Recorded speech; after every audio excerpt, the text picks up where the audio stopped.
System manufacturer JIT dan penentuan cost.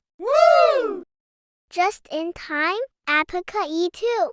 Just in time adalah sistem produksi yang dikembangkan oleh perusahaan Jepang yang dirancang untuk mendapatkan kualitas, menekan biaya, dan mencapai waktu penyerahan seefisien mungkin. Lalu apa penyebab terjadinya JIT? Overproduksi, waktu menunggu, transportasi. Pemrosesan, tingkat persediaan barang, gerak dan cacat produksi.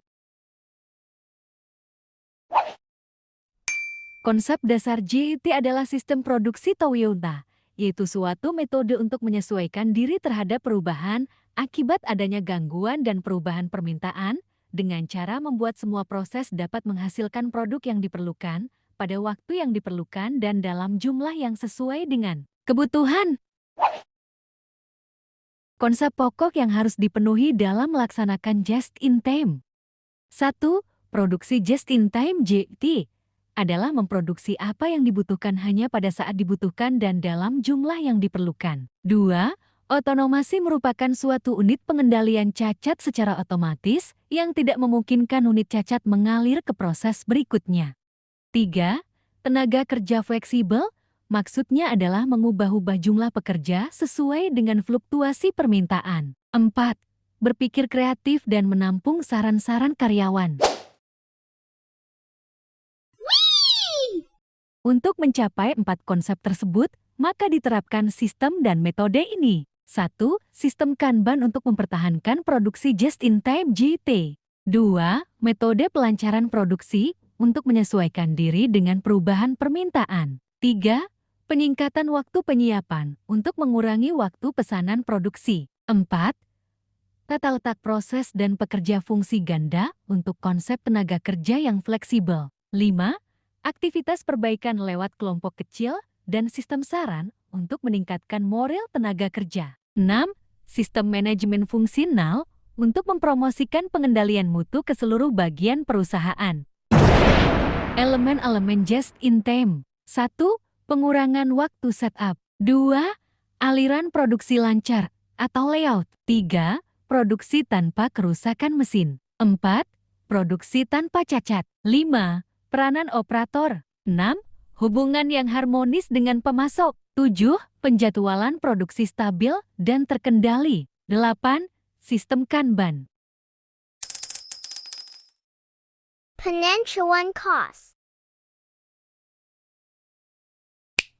Istilah kos serapan dari kas berarti suatu jumlah rupiah yang diproses, diukur dan dicatat, dipecah, digabungkan dengan kos yang lain, dialokasi, diringkas, dan sebagainya yang akhirnya akan menjadi dasar penyusunan laporan keuangan oleh Suwarjono tahun 2003. Menurut Hengren 2008, kos produksi adalah kos barang yang dibeli untuk diproses sampai selesai, baik sebelum maupun selama periode akuntansi berjalan, sedangkan menurut Hanggana 2007, kos produksi adalah semua kos untuk membuat satu unit barang jadi yang meliputi kos bahan baku, kos tenaga kerja langsung, dan kos overhead pabrik. Metode penentuan kos produksi. Full costing merupakan metode penentuan kos produksi yang memperhitungkan semua unsur kos produksi ke dalam kos produksi yang terdiri dari kos bahan baku, kos tenaga kerja langsung, dan kos overhead pabrik, baik yang berperilaku variabel maupun tetap. B. Variable costing. Variable costing merupakan metode penentuan kos produksi yang hanya memperhitungkan kos produksi yang berperilaku variabel ke dalam kos produksi yang terdiri dari kos bahan baku, kos tenaga kerja langsung, dan kos overhead pabrik variabel. Metode pengumpulan kos produksi barang. Metode harga pokok pesanan adalah cara penentuan harga pokok pesanan di mana biaya-biaya produksi dikumpulkan untuk sejumlah produk tertentu atau suatu jasa yang dapat dipisahkan identitasnya dan yang perlu ditentukan harga pokoknya secara individual. Metode harga pokok proses adalah cara penentuan harga pokok produk yang membebankan biaya produksi selama periode tertentu kepada proses atau kegiatan produksi dan membagikannya sama rata kepada produk yang dihasilkan dalam periode tersebut. Penentuan tarif cost overhead pabrik. Satuan produk. Metode ini adalah metode yang paling sederhana dan yang langsung membebankan cost overhead pabrik kepada produk. Cost overhead pabrik untuk setiap produk dihitung dengan rumus sebagai berikut. Cost bahan baku. Jika cost overhead pabrik yang dominan bervariasi dengan nilai bahan baku, misalnya cost asuransi bahan baku, maka dasar yang dipakai untuk membebankannya kepada produk adalah cost bahan baku yang dipakai. Rumus penghitungan tarif cost overhead pabrik adalah sebagai berikut.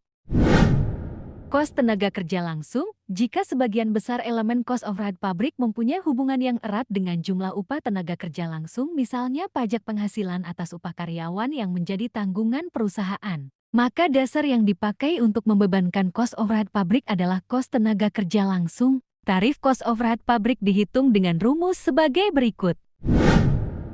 Jam tenaga kerja langsung, jumlah upah dan jumlah jam kerja. Jumlah upah adalah hasil kali jumlah jam kerja dengan tarif upah berkaitan erat, maka di samping cost overhead pabrik dibebankan atas dasar upah tenaga kerja langsung, dapat pula dibebankan atas dasar jam tenaga kerja langsung. Jadi, apabila cost overhead pabrik mempunyai hubungan erat dengan waktu untuk membuat produksi, maka dasar yang dipakai untuk membebankan adalah jam tenaga kerja langsung. Rumus untuk menghitung tarif cost overhead pabrik adalah sebagai berikut. Jam mesin. Apabila cost overhead pabrik bervariasi dengan waktu penggunaan mesin, misalnya bahan bakar atau listrik yang dipakai untuk membebankannya adalah jam mesin. Tarif cost overhead pabrik dihitung dengan rumus sebagai berikut. Terima kasih telah menonton!